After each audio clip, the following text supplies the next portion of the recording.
Rəcəb ayının 25-i, vilayətin 7-ci parlaq günəşi, zindanları Gülüstanı çevirən İmam Musa Kazım əleyhissalamın şəhadət günüdür. İmam Musa Kazım əleyhissalam 37 il imamətlik etmişdir. İmamət dövrünün çox hissəsini zalimin zindanlarında keçirmişdir. İmam Mədinədə anadan olmuş Abbasi xəlifəsi Harun ər-Rəşid tərəfindən Bağdad zindanlarında zəhərlənərək şəhadətə çatdırılmışdır. İmam Musa Kazım əleyhissalamın çoxlu övladları olmuşdur. Bunlardan üçü Azərbaycandadır.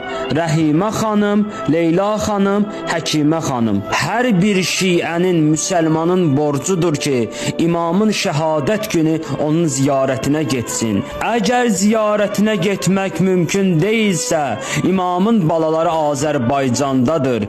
Hər kim onları ziyarət etsə, ağanı ziyarət etmiş kimi olacaqdır.